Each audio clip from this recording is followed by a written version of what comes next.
본 방송에서 제공하는 투자 정보는 투자 판단에 대한 조언입니다. 방송에서 제공하는 주식의 가치, 가격 상승 및 가격 하락에 대해서는 방송사에서 보장하지 않습니다.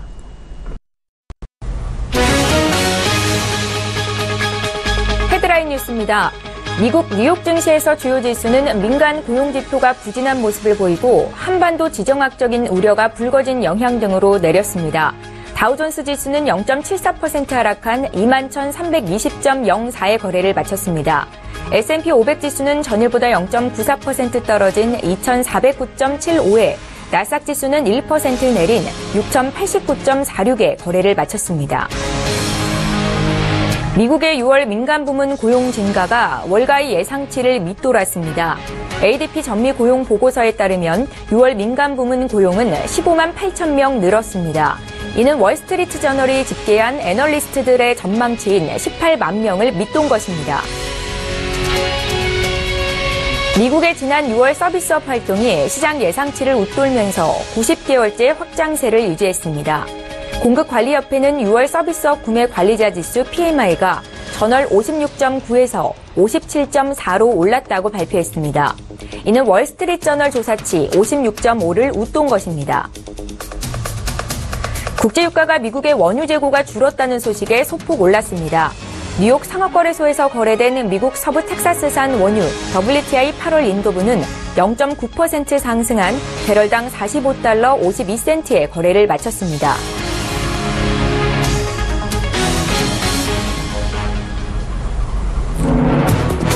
시청자 여러분 안녕하십니까? 출발 증시와 가이드 1부 시작합니다. 최현정입니다.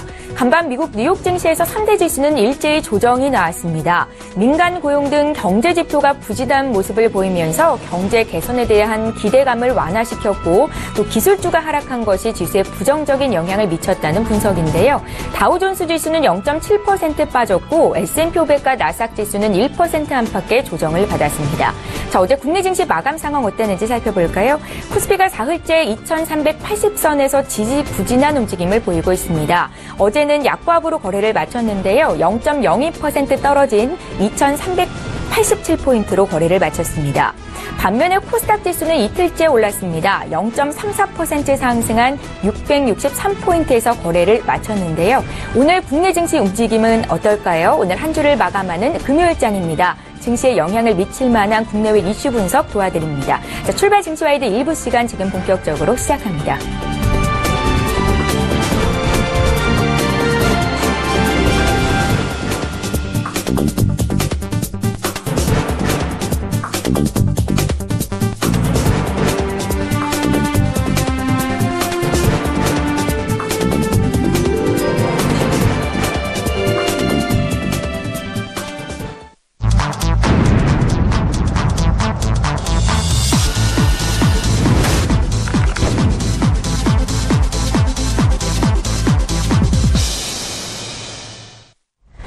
시장이 중심이 되는 이슈 꼼꼼히 점검해드리는 시간입니다. 글로벌 시시각각 오늘 금요일이죠. 브레인 코리아 인베스트의 신승용 대표님 화상으로 만나봅니다. 대표님 안녕하세요. 네, 안녕하십니까. 예, 반갑습니다. 첫 번째 이슈는 국제유가와 관련된 내용입니다. 이틀 전에 4% 급락을 보였던 국제유가가 지난밤 WTI 기준으로 소폭 상승하면서 마감이 됐습니다. 최근에 국제유가가 안정세를 찾아가는 듯 하다가 다시 변동성이 확대되는 모습인데요. 이 같은 국제유가의 변동성 확대 원인과 또 향후 시장에 미칠 영향성까지 분석 부탁드릴게요. 예, 일단 지난밤 글로벌 증시, 특히나 미국 증시의 하락. 이 하락에 대한 배경을 좀 살펴보게 된다라면, 지금 현재 나타나고 있는 경제 지표들, 그리고 이 부분에 가장 근간이 되고 있는 인플레이션에 대한 기대감, 소위 말하는, 물가 상승에 대한 기대감이 일단은 전반적인 큰 그림 속에서는, 골디락스, 소위 말하는 조금 더 편안한, 그리고, 뜨겁지도, 그리고 너무 차갑지도 않은 그런 상황에서의 점진적인, 경기의 개선, 이런 방향을 맞춰주는 것이 지금 FOMC의 금리 인상 그리고 FOMC의 어떤 그 통화 긴축의 완화에서 다소간의 좀 긴축으로의 선회 이런 부분들이 전반적인 경제에 대한 튜닝을 만들어가는 아주 긍정적인 그런 모습으로 해석이 되어 오다가 최근 그저께 밤이었죠. 실질적으로 연준 의사록 발표가 되면서 여기서 얘기가 됐던 부분 국제유가의 하락 이런 부분들로 인해서 물가 상승, 고용 지표 자체는 상당 부분 긍정적이지만 물가 지표 자체는 조금 좀 계속해서 좀 두고 봐야 될 것이다라는 그런 이야기들. 그리고 더 나아가서 추가적인 금리 인상은 실제로 한 12월에서야 가능. 하지만 자산의 축소 부분은 9월 달 정도부터 시작이 가능하지 않겠느냐라는 이런 부분들. 일단 전체적으로 조금은 좀 긍정적인 이런 부분들이 다소간 조금 좀 불안한 기운으로 변해가고 있다라는 그런 생각이 좀 많이 드는데요. 여기에 가장 크게 영향을 미치고 있는 요소, 뭐니 해도 국제 유가의 변동성이다라는 그런 생각이 좀 많이 듭니다. 이 국제 유가의 변동성과 그리고 미국 내에서의 어떤 기술주들의 하락 내지는 급락 내지는 변동성, 이런 부분, 이 두 가지 이슈가 지금 현재 가장 글로벌 시장 내에서 핫한 그 이슈다라고 생각이 좀 많이 드는데요. 국제 유가 먼저 좀 살펴보게 된다라면 일단 24일, 이번 돌아오는 24일에 오펙 장관 회의가 열리게 됩니다. 이 장관 회의가 열리기에 앞서서 이미 러시아가 감산을 추가적으로 연장을 한다든지 이미 한 차례 연장을 한 바가 있었죠. 2017년 7월, 올해 7월부터 내년도 3월 달까지 한 차례 더 추가적인 연장 합의를 3달 전에 만들어낸 적이 있었습니다. 이번 회의에서 감산 추가적인 합의는 하지 않겠다라는 반대 의사 표시. 그리고 더 나아가서는 감산량의 확대에도 긍정적으로 생각을 하고 있지 않다라는 그런 이야기들이 시장 내 나오게 되면서 국제 유가의 변동성이 확대되는 그런 모습들이 나타나고 있다. 일단 오펙 회의를 생각을 해본다면 추가적인 감산 합의 조치는 다소간 좀 이미 먼 나라 이야기가 된 것이 아닌가라는 그런 생각이 좀 많이 들고요. 일단 내년 3월 달까지는 감산이 진행은 되겠지만 그래도 여기서 다소간 좀 불협화음이 계속해서 시장 내 이슈로 제기가 될 그럴 가능성이 크지 않겠느냐는 부분 생각을 해보셔야 될 것 같습니다. 또 한 가지 이슈가 있습니다. 카타르와 중동연합기구 GCC라고 얘기를 하고 있죠. GCC 국가 간의 테러와 연루된 그런 어떤 그 대립각, 이 대립각이 계속돼서 지속이 되고 있다는 좀 불안한 상황들. 이런 상황들이 중동의 지정학적 리스크로 어쨌든 대두가 좀 되게 되면서 전반적인 카타르에 대한 경제 제재 조치, 그리고 카타르에 대한 외교 단절 조치, 이런 부분들로 인해서 카타르는 자구책에 대한 생각을 할 수밖에 없었고, 이 자구책 중에 하나가 경제적인 독립성 확보, 경제적인 자구력 확보를 위해서 그들이 생산을 하고 있는 LNG, 천연가스가 되겠죠. 천연가스의 생산량을 2024년까지 매년 30%씩 증산하겠다라는 그런 발표가 있었습니다.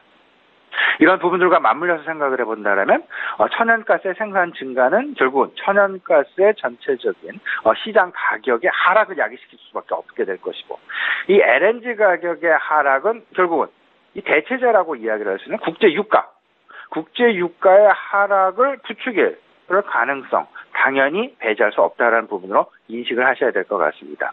두 가지 이슈입니다.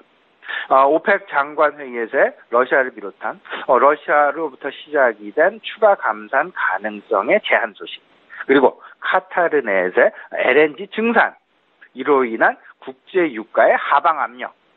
이렇다면 조금 좀 골디락스를 계속해서 기대해 왔었고 골디락스를 계속해서 꿈꿔왔었던 시장 내 전반적인 소위 말하는 물가 상승률이 가장 중요한 지금 현재 입장에서는 어떤 그 경제 지표일 수 있겠는데, 이 물가 상승률 자체가 지금 저지될 수 있다라는 그런 부분들, 경기 개선에 대한 인플레이션 기대감이 둔화되어 갈 수 있는 그런 가능성. 그렇다면 지금 현재까지 글로벌 주가, 우리나라 주가 계속해서 상승을 해왔던 가장 큰 배경에는 경기 개선에 대한 기대감일 수밖에 없을 것이고요. 경기 개선의 기대감의 가장 기저에는 결국은 인플레이션에 대한 기대감이 작용을 했기 때문이다라는 점. 근데 하지만 좀 원천적으로 인플레이션 기대감이 다소간 둔화될 가능성이 국제 유가의 변동성으로부터 나타나게 된다라면 시장 조금은 좀 기간 조정의 양상이 길어질 수도 있겠다라는 부분. 따라서 지금 현재의 상황, 국제 유가의 방향성, 움직임 계속해서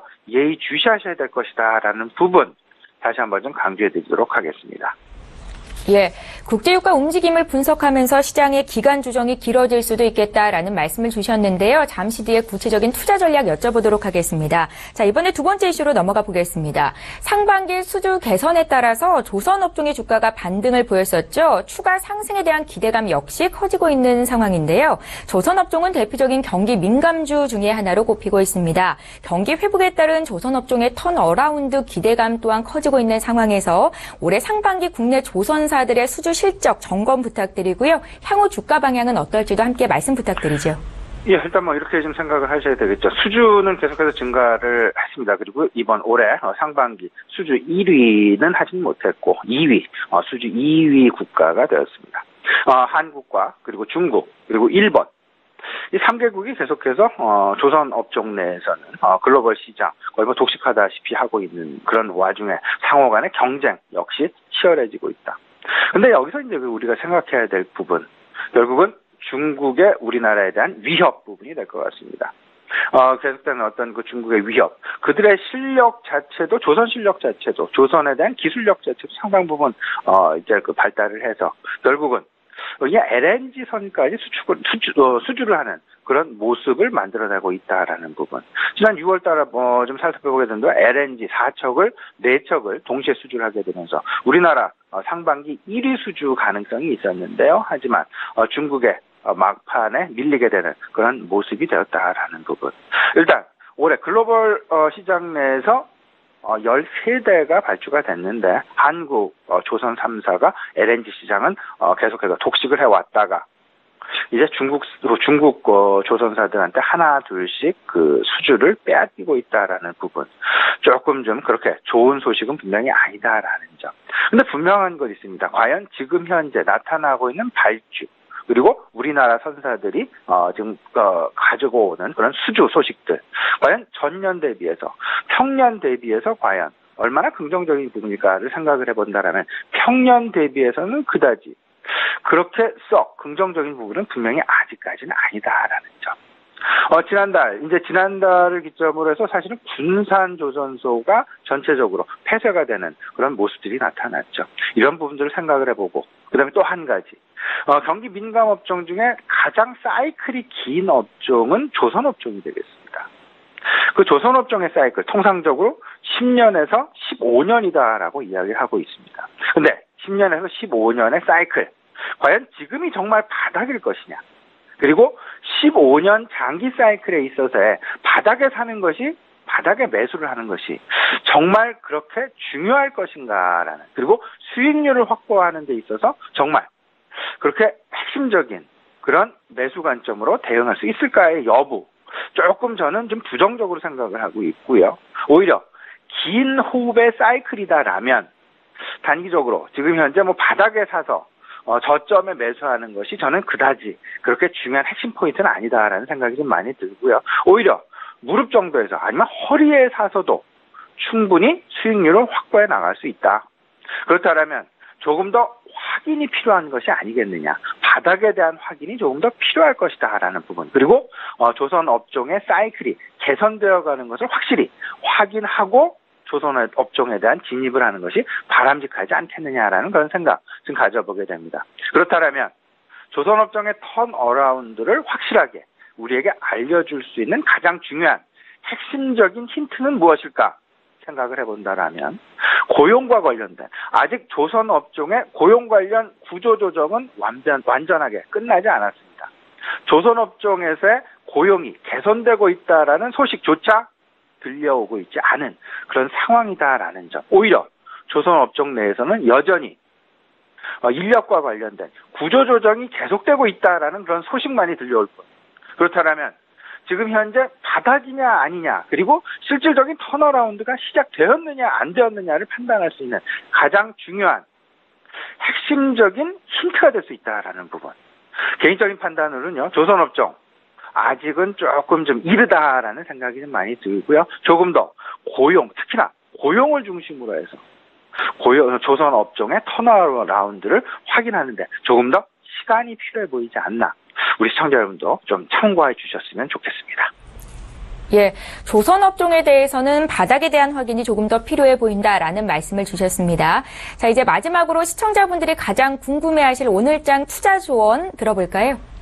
예, 이제 삼성전자 잠시 후에 실적 발표, 이제 그 잠정 실적 발표, 이제 그 진행을 하면서 실질적으로 이제 2분기 실적 시즌이 개막이 됩니다. 2분기 실적 시즌에 있어서의 핵심 전략을 두 가지로 우리 시청자 여러분께 좀 제시해보고자 합니다. 첫 번째는 이때까지 계속해서 시장을 주도해 왔었던 업종군인 반도체 업종. 이 반도체 업종에 대해서 과연 추가적인 매수를 해야 될 것이냐, 아니면 일단 조금 더 지켜봐야 될 것인지, 아니면 지금 현재 들고 계시는 분들이다라면 일단 한번 끊고 가는 것이 좋을 것인지. 저는 개인적으로 이렇게 생각을 하고 있습니다. 이미 시장 내 여러 차례 대다수의 투자 전략가들, 그리고 대다수의 애널리스트들, 그리고 대다수의 펀드 매니저들, 이미 반도체 업종의 호황은 이미 예상을 하고 있고요. 그 호황에 대한 주가 반영 부분은 이미 실질적으로 주가의 상당 부분 반영이 되었다라는 그런 평가를 하시는 것이 맞지 않나. 그렇다면 오히려 추가적인 상승이 가능할 것인지 여부에는 다소간 조금 좀 퀘스천 마크로 남겨둘 필요가 있지 않겠느냐. 그래서 시장의 지금 현재 눈높이와 그리고 시장 주가의 지금 현재 처한 위치와 지금 어느 정도 갭이 벌어져 있는지, 갭이 벌어져 있어야만 실적 발표에 따른 상승 모멘텀이 지속될 수 있을 것이고, 하지만 갭이 진짜 지금 현재 주가와 눈높이 간에 갭이 없다라면, 간극이 없다라면 오히려 실적 발표를 전후해서 주가 그리고 차익 매물에 대한 실현 욕구가 커지게 되면서 주식시장은 다시금 특히 IT 주도 업종군들에 대한 어떤 일단 체력 보강의 시기로 빠져들 가능성 높지 않겠냐라는 부분. 오히려 단기 매매 위주로 지금 현재 시장을 계속해서 주도해 왔었던 IT 업종군들은 대응을 해주시는 게 좋지 않을까 생각이 되고요. 두 번째 실적 시즌에 대한 핵심 전략이 되겠습니다. 지금 현재 상승되는 실적이 좋은 업종들만 우리 시청자 여러분들 그리고 투자자들 다들 찾고 계시지 않을까 이렇게 생각을 하고 있는데요. 저는 오히려 이럴 때일수록 주가가 그동안 덜 올랐었던 그런 업종군들, 그리고 실적이 이번 2분기가 최저점이 되지 않겠느냐라는 그런 전망이 나오고 있는 업종에 대한 관심을 가져나가는 것이 오히려 더 바람직한 전략일 수 있다라는 부분. 다시 말씀을 드리면 가장 암울할 때가 오히려, 그리고 가장 암울하게 되면서 거래 역시 가장 바닥을 칠 때가, 거래 바닥일 때가 결국은 주가의 바닥일 수 있다라는 부분. 이런 부분들을 생각을 해보면서 오히려 3분기 실적에 대한 턴어라운드 가능성이 높은 업종군들, 이런 부분들로 소위 말하는 스마트 머니들이 움직일 가능성이 있을 것이다라는 부분 생각을 해보시면서요. 실적 바닥을 확인하는 그런 화장품 업종군들 한번 포트폴리오의 비중 확대 대상으로 생각을 해보시면 어떨까 싶습니다. 예를 좀 들어본다라면요. 화장품 업종 사드 배치 공식 발표일이 작년 7월 8일이었습니다. 그동안 이제 1년 정도가 지났죠. 그 사이에 코스피 지수는 21.7%가 상승을 한 반면에 화장품 업종은 19.4%가 하락을 하는 그런 모습을 보였다. 상대적인 주가의 움직임을 생각을 해본다면 무려 그 차이가, 간극이 40% 이상 주가의 상승과 주가의 하락에 나타나는 그런 모습이었다라는 생각이 좀 많이 들고요. 대표적인 예로 아모레퍼시픽 지난 1년간 주가 32% 하락을 했고요. 토니모리 40%나 급락을 하는 그런 모습을 보였습니다. 오히려 한한령을 비롯해서 전반적인 실적의 바닥이 2분기일 수 있다라는 한한령의 그 시점을 3월 15일 시점을 생각을 해보면요. 4월, 5월, 6월 2분기 실적입니다. 2분기 실적의 바닥일 가능성, 이 부분을 생각을 해보면서요. 오히려 이런 소외된 업종군들, 특히나 사드 배치와 관련된 피해 업종군들에 대한 이번 실적 시즌을 전후해서 분할 매수 관점으로 대응을 하는 것이 어떤가라는 그런 생각 좀 가져보게 되고요. 전반적인 실적 시즌에 대한 매매 전략에 대한 고민이 필요해 보입니다. 이미 코스피 지수 상반기 중에 18.9%가 상승했습니다. 미국 지수가 8.2% 상승한 반면에 우리나라 18.9%가 상승했다라는 부분.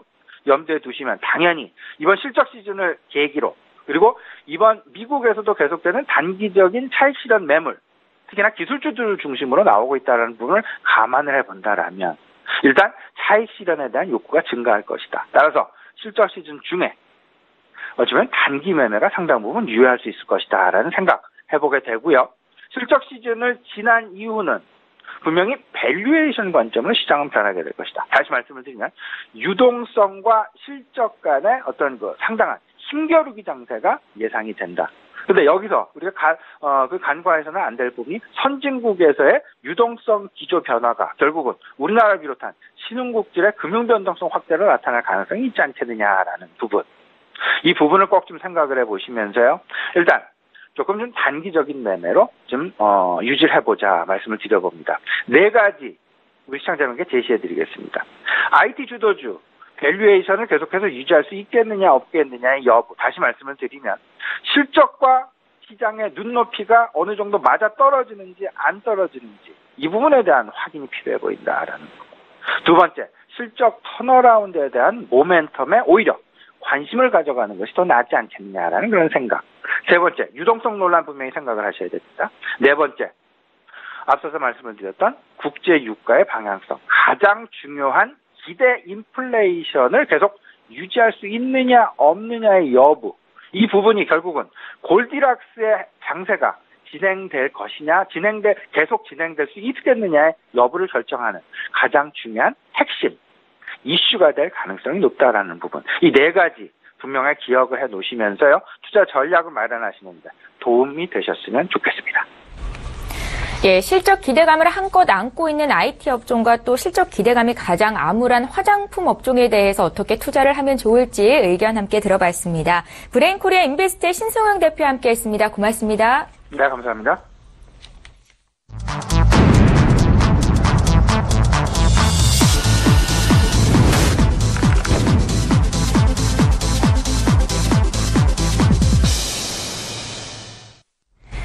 예, 이번에는 국내에서 이슈가 되고 있는 이야기 조금 더 구체적으로 나눠볼 거고요. 오늘 라이브 이슈타임은 메리츠 종금증권의 김민수 부장 모시고 듣겠습니다. 부장님 안녕하세요. 네, 안녕하십니까. 예, 반갑습니다. 첫 번째 이슈부터 살펴보겠습니다. 자, 오늘 삼성전자의 잠정 실적 발표를 선두로 본격적인 2분기 기업들의 실적 시즌이 도래하게 됩니다. 시장의 눈은 삼성전자가 최대 분기 실적을 이뤄낼 수 있을 것인지에 쏠려 있는 것 같은데요. 삼성전자의 실적 어떻게 예상을 하시는지, 만약에 시장의 기대치에 부합된 결과가 나왔을 때 주가는 어떻게 반응하게 될지 좀 봐주세요. 예, 일단 예상할 시간이 짧습니다. 예, 조금 있으면 바로 나오겠죠. 예, 그러다 보니까 시간은 뭐 거의 다 됐다고 봐야 될 것 같은데, 일단 시장에서 바라보는 시각이 삼성전자가 매출액이 한 58조 원, 그러니까 작년 동기 한 14% 증가한 쪽, 그리고 영업이익은 13조 원대로 62% 정도 증가한 쪽으로 바라보고 있고요. 네. 당연히 사상 최대 실적을 예상을 하고 있는 가운데 지금까지는 2013년도 3분기였습니다. 그때가 영업이익이 10조 원대로 가장 높았었는데 네. 그보다 30%는 더 좋아질 수 있다. 그리고 특히 지금 최근 들어서는 속속들이 조금씩 더 올라갔죠. 그래서 실적은 기대감이 상당히 높은 가운데 만약에 이 정도로 실적을 발표하게 되면은 이제 24년 동안 거의 반도체의 달인이었죠. 예, 인텔 같은 경우 1위를 지켰던 인텔의 실적도 넘어가고 네. 매출 기준으로, 그리고 애플 같은 경우도 실적을 넘기고, 저는 어떻게 보면 IT 쪽의 최강자로 군림할 수 있는 또 어떤 기회가 이번 실적으로 좀 자리를 잡지 않느냐가 가장 큰 관건이라고 봐야 될 것 같은데 네. 여기는 이제 가장 중요한 게 반도체가 있습니다. 네, 특히 잘 아시는 것처럼 반도체가 영업이익을 봤었을 때 한 7조 4천억 정도 기록하지 않았을까. 지금까지 삼성전자를 바라봤었을 때 가장 큰 핵심은 스마트폰이 주가를 이끈다라는 관점들이 2013년도부터 가장 크게 좌우를 했었는데 네. 지금 역전됐죠. 이제 반도체가 이끈다. 그만큼 IT 기업인데 스마트폰과 반도체가 어떻게 보면 키를 맞추기를 계속 이어가기 시작하면서 어느 쪽이 좋으면 또 한쪽이 또 쑥 커버리고 또 한쪽이 쑥 커버리고 하는 현상들이 계속 나오면서 실적을 이끌어간다라는 쪽이 가장 큰 핵심이라고 봐야 될 것 같은데 특히 반도체 쪽에서 영업이익률을 따져보게 되면 메모리 쪽은 D램 쪽 같은 경우는 60%가 넘어가고요. 그러니까 1,000원짜리 팔면은 600원이 남는 겁니다. 네. 거기다가 낸드 같은 경우는 조금 더 힘을 내야 되긴 하겠지만 40%대. 그래도 뭐 게임 업종이 아닌 이상 이 정도의 영업이익률을 보인다는 거는 상당히 독보적이다라고 봐야 되겠죠. 거기다가 이번에 2, 4분기에 갤럭시 S8 효과까지 가세가 되다 보니까 당연히 실적이 좋아지는 쪽에서 특히 스마트폰 관련된 IM 사업부 같은 경우는 3조 5천억 정도 나오면서 어떻게 보면 이 두 가지가 거의 10조대를 다 이끌었다라고 봐야 될 것 같고요. 따라서 지금 시장에서 가장 큰 화두는 IT 쪽에서도 삼성전자의 실적을 보면서 반도체와 스마트폰 이 두 쪽에 대해서 포커스가 맞춰지면서 이 두 가지에 해당되는 IT 비품주나 장비주들은 계속 부각을 받을 수밖에 없는 구조다라는 쪽으로 약간 확대 해석해야 될 것 같고요. 네. 그러면 이제 가장 중요한 게 상반기까지, 즉 2, 4분기까지 실적이 사상 최대치가 나왔고 여기서 끝이냐라고 하게 되면 주가는 오늘 실적 발표하면서 나올 수 있는 고점이 끝이겠죠. 예. 근데 그게 아니다라는 관점에서 하반기도 여전히 실적에 대한 기대감이 상당히 높습니다. 반도체 업황 꺾인다는 얘기 아무도 안 하죠. 여전히 지금 업황 흐름들을 이어가고 있다라고 하게 되면 거기다가 또 갤럭시 노트 시리즈가 또 다시 출시가 됐었을 때 나올 수 있는 기대감까지 생각하게 되면 하반기 실적도 안 꺾인답니다. 그러면 주가도 꺾일 리가 없겠죠. 그런 관점으로 보시는데 그럼 지금 현재 주가가 많이 올랐느냐 네. 이 부분을 봐야 되겠죠. 근데 지금 어제자 기준으로 시가총액이 313조 원 가까이 나오는데 이 정도 실적을 보여주게 되면 올해 적어도 35조에서 40조 원 가까이 나올 수 있다라고 하게 되는데 그러면은 시가총액이 싸죠, 당연히. 그런 관점으로 봤었을 때 적어도 어떤 그 시장에서 어느 정도 좀 리드하고 있는 회사가 어떤 기본적인 실적에 대한 가치까지도 아직 못 올랐다. 그럼 더 올라갈 수 있는 여력이다라는 쪽으로 해석을 해야 될 것 같고요. 그런 관점에서 봤었을 때 당장 오늘 특히 삼성전자는 실적 발표하고 나면 좀 흔들리는 경향이 있습니다. 네. 그렇기 때문에 그런 부분들이 적어도 뭐 다음 주까지 영향이 있다고 하더라도 중기적인 추세는 유지가 된다라는 관점으로 봐야 될 것 같고요. 예. 1차 목표가는 한 260만 원대까지는 갈 수 있다라는 쪽으로 보셨으면 좋겠습니다. 그러니까 삼성전자의 하반기 실적 기대감 역시 높은 상황이기 때문에 만약에 주가가 실적 발표 이후로 조금 흔들린다면 매수의 관점으로 봐도 좋겠다라는 의견이신 거죠. 당연히 그래야 될 것 같고요. 요즘 저희가 보통 얘기하는 게, 이제 증권사 직원한테 종목 뭐 사야 돼요? 그러면은 저희가 좀 이손님이 귀찮다. 그러시면은 삼성전자 사세요. 네. 뭐 이제 그런 경우도 좀 나오는 상황들이었는데 그게 아니라 요즘에 삼성전자 사세요는 상당히 적극적인 얘기입니다. 예. 네, 그런 멘트로 해석하셨으면 좋겠습니다. 예, 잘 알겠습니다. 계속해서 주식 얘기 더 해보겠습니다. 올해 주식시장은 코스피가 2,400포인트를 넘나들 정도로 강세를 보였죠. 하지만 개인 투자자들의 거래는 주식 거래는 활발해지기는커녕 오히려 작년에 대비해서 줄었다는 소식인데요. 주변에 일단 부장님 개인 투자자분들 중에서 올해 돈 좀 벌었다 하신 분들 많으신가요? 없나요? 예, 제 올해- 주변에는 많지가 않아요. 아, 그러신가요? 예. 이제 어떻게 보면은 조언을 해주시는 분을 좀 잘 만나셨어야, 예, 어느 정도 좀 잘, 이렇게 보필해 줄 수 있는 분을 뵈셨어야 돈을 벌 수가 있었을 텐데, 예. 좀 안타까운 사실이고요. 어떻게 보면 지금 현재, 분위기를 보시면 압니다. 특히, 2,400선을 돌파하고 사상 최고치에 계속 경신을 하고 있는데, 과거 같았으면은 거의 이제 9시 뉴스라든가, 아니면 어떤 이제 뉴스 칸 같은 데는 증시 얘기로 거의 꽉 찼을 겁니다. 네. 근데 지금 과거와 상당히 많이 다르죠. 그만큼 관심도나 아니면은 집중도가 좀 떨어지는 현상들이 나왔다라고 봐야 될 것 같고요. 과거처럼 어떤 특히 이제 저희가 보통 얘기하는 아주머니가 애를 데리고 와서 객장 나타난다. 그러면은 증시가 많이 올랐고 거기가 꼭지 가느냐 뭐 이런 얘기도 있는데 예. 지금 전혀 그런 분위기가 아니라 객장 자체가 없어졌습니다. 그래서 좀 썰렁한 분위기가 나오고 있고 물론 문의는 좀 많이 늘어나긴 했지만은 예. 작년 대비해서 많이 늘었지만은 그래도 과거에 저희가 뭐 2,000포인트 달성했었을 때 나올 수 있는 어떤 그런 강한 흡입력이나 증시에 대한 어떤 부각이나 이런 부분들이 상당히 많이 떨어지는 측면을 봤었을 때 제 개인적으로 보게 되면 반대로 말씀드리게 되면 시장이 한참 더 가겠구나 이런 쪽도 반대로 생각을 할 수 있을 것 같고요. 예. 일단 거래 대금과 관련된 얘기만 해서 봤을 때 상반기 개인 투자자 증시 거래 대금이 5조 640억 그래서 작년 대비해서 한 8% 이상 줄었다고 합니다. 근데 코스피와 코스닥을 봤었을 때 코스닥이 더 줄었습니다. 한 12% 정도 더 감소를 하다 보니까 거래 대금이 떨어진다는 얘기는 특히 개인 투자자 쪽에서 이런 부분이 떨어진다는 얘기는 당연히 그만큼 매매를 덜 한다는 얘기니까 관심이 줄었다는 쪽으로 봐야 될 것 같고요. 그런 상황 쪽에서 지금 보통 개인 투자자 비중을 70%대가 어떤 기준으로 많이 보는데 과거 2002년도 같은 경우는 거의 개인 투자자가 77%까지 차지했습니다. 예. 그러니까 즉 그때는 코스닥 시장도 좀 강했었고 그러다 보니까 주식에 대한 매력도가 상당히 높았을 때죠. 그러다가 이제 점점 2008년 금융위기 지나고 이제 쭉 지나오다 보니까 물론 등락은 있었지만은 등락이 하향화되기 시작하는 거래 대금 자체가. 그러다 보니까 시장의 주인, 즉 주식 시장의 주인이 지금 바뀌었습니다. 과거에 70%대가 넘는 개인 쪽에서 지금 현재는 거의 어떤 60%대 초반대로 많이 떨어지다 보니까 상대적으로 다른 외국인과 기관 쪽에서의 어떤 비중이 좀 더 커졌다라고 봐야 될 것 같고요. 이런 원인이 뭐냐라고 해석했을 때 가장 큰 원인이 뭐라고 생각하십니까? 코스닥 시장이 안 올라서요. 개인 투자자 비중이 높은. 네, 그렇죠. 예. 그게 정답입니다. 그러니까 즉 개인 투자자가 살만한 환경을 많이 좀 뺏겼다는 쪽으로 해석하시는 게 제일 맞지 않을까 생각되고 있는데 지금 상반기 동안 보게 되면은 거래소가 거의 18% 정도 상승을 했는데 코스피가 상승을 했는데 코스닥은 한 6% 정도밖에 상승을 못했습니다. 네. 그만큼 작년에 작년 상반기에도 바이오 중심으로 많이 상당히 좀 올랐었던 부분들이 오히려 그런 어떤 좋아하는 섹터나 좋아했던 어떤 흐름들이 많이 성장 모멘텀을 좀 잃다 보니까 주가가 안 가죠. 그러면 반대로 말씀드리게 되면 물렸습니다. 그런 상황 쪽에서 어떻게 보면 시장에 맞게 좀 빠르게 대처해서 반 정도 비중을 덜고 차라리 지금 가는 업종이나 종목 쪽으로 넘어가야지. 이거를 발빠르게 대처를 못했다는 쪽으로 해석을 해야 되지 않을까 생각되고 있고요. 또 하나 이제 대형주 쪽으로 쏠림 현상들. 그러니까 즉 코스피의 대형주로 외국인들이 주도를 하는 장세가 나오다 보니까 지수와 함께 같이 뜨는 상황들이 나오다 보니까 보면서도 매일 출근하셔서 HTS 끼시는 게 출근하시는 거죠. 그래서 보면서도 저게 올라가네 하면서도 못 잡으시는 거죠. 네. 그런 현상들이 발생하면서 또 하나 가장 또 특수적인 흐름을 보게 되면은 제가 보기에는 가계부채 같습니다.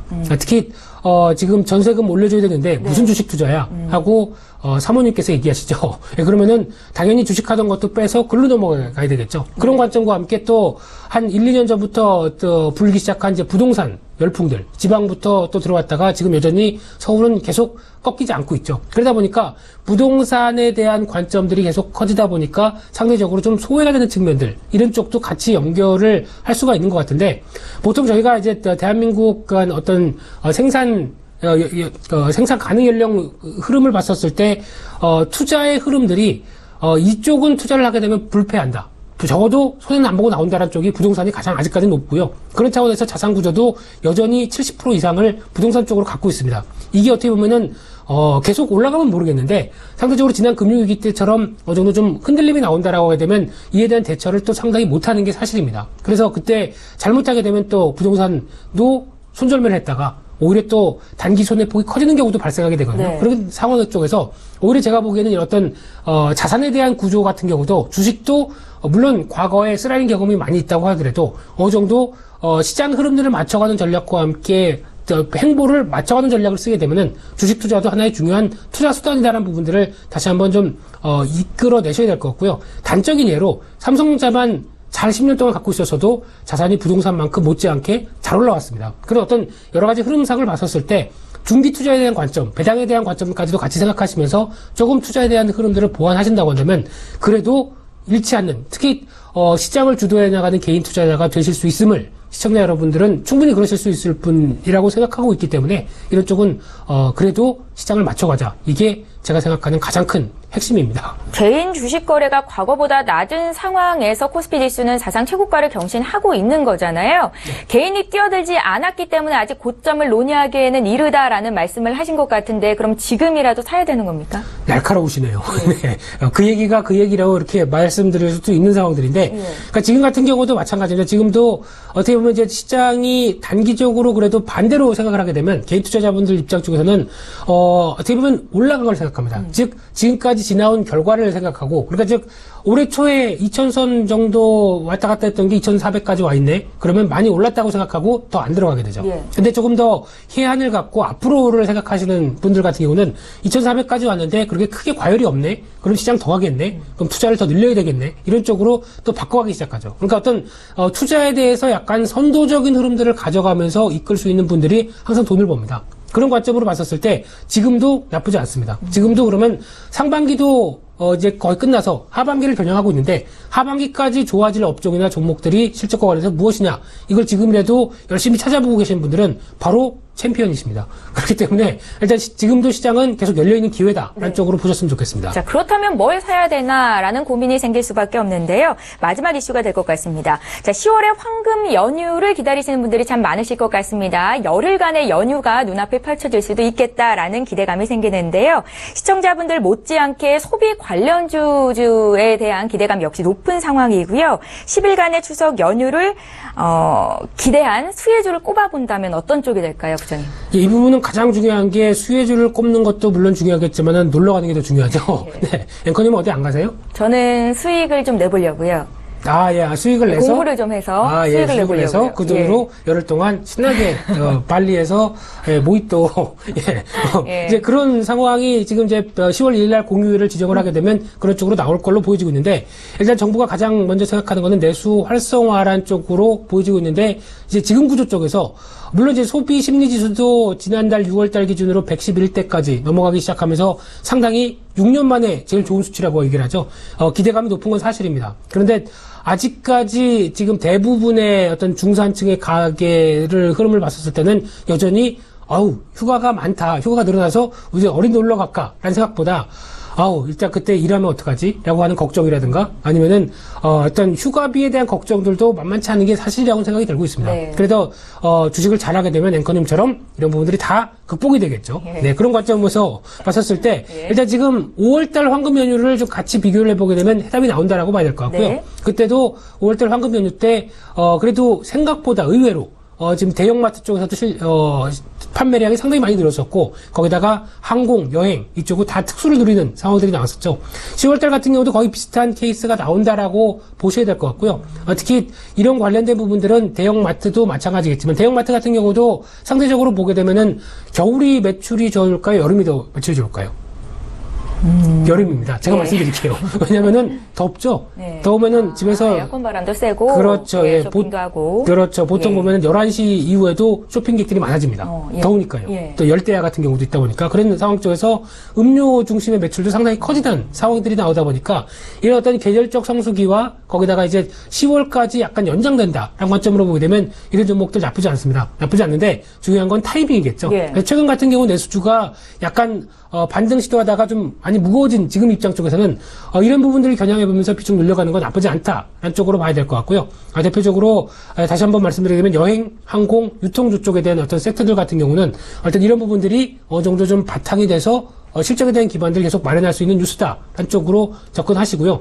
더 중요한 건 놀려갈 계획도 같이 잘 세우시는 것도 중요하다라는 쪽으로 말씀드리겠습니다. 지금 투자하면 언제 빠져나오면 되는 거예요? 일단 보통 이제 10월 달 같은 경우 기대감이 좀 크다 보니까 예. 만약에 지금 정도 투자를 하시게 되면은 약한 이제 9월 정도쯤에서 주가가 이를 기대감을 반영하면서 먼저 빠르게 상승한다라고 하게 되면 약간 그 정도 부분까지 보시면서 대응하시는 게 좋다고 생각합니다. 부장님, 지금 이 시간에 삼성전자의 실적 발표가 나왔습니다. 잠정 실적인데요. 2분기 잠정 영업이익이 14조 원을 기록했다고 합니다. 어느 정도인 건가요? 지금 시장 기대치를 웃도는 거죠? 상당히 웃돌았고요. 예. 보통 이제 증권사 입장 쪽에서 봤었을 때는 13조는 말이 안 된다. 예. 솔직히 더 나올 것이다라는 쪽으로 많이 얘기를 하고 있었는데 개인적으로는 보다는 조금 좀 약했다고 생각됩니다. 제가 개인적으로 한 15조까지 나올 수 있다라고 생각했는데 14조 때는 그래도 예의상 그래도 너무 많이 세게 발표하면 좀 그렇지 않을까 싶어서 그 정도로 발표한 것 같고요. 또 사상 최대 실적에다가 그럼 2, 4분기 실적까지 같이 합치게 되면은 거의 23조 원대 영업이익을 끌고 가는 상황으로 봤었을 때 적어도 10조 원대 안착하는 흐름들만 하반기까지 이어진다고 하더라도 지금 주가에는 상당히 긍정적이다라고 봐야 될 것 같은데 아마 삼성전자는 특수한 상황들이 실적을 좋게 발표해도 그날 당일 같은 경우 차익 매물이 나오는 경향이 상당히 큽니다. 예. 그렇게 되면은 아마 오늘 실적 발표에서 양봉을 기록하느냐 음봉을 기록하느냐에 따라서 바뀔 수는 있는데 만약에 오늘 상대적으로 물량이 나올 수도 있다는 쪽은 염두를 하셔야 될 것 같고요. 그렇게 되면은 그렇다고 하더라도 다음 주 한 화요일 수요일 정도쯤이면 이를 단기적으로 소화하고 재차 반등 시도가 다시 이루어지면서 추세적인 흐름들은 전혀 이상이 없다라는 쪽으로 접근하셨으면 좋겠습니다. 예, 잘 알겠습니다. 향후 증시에 영향을 미칠 만한 이슈들 구체적으로 분석해봤습니다. 메리츠 종금증권의 김민수 부장과 함께했습니다. 고맙습니다. 감사합니다. 예, 출발 증시와이드 1부 여기서 마칩니다. 잠시 뒤 2부 시간에는 시청자 여러분들이 궁금해하시는 전문가들의 추천주가 공개가 될 거고요. 또 종목 상담도 받으실 수 있는데요. 샵 0082번으로 지금 연락 주시면 되겠습니다. 건당 100원의 문자 정보 이용료가 부과됩니다. 저희는 잠시 뒤에 2부 시간으로 다시 올게요. 고맙습니다.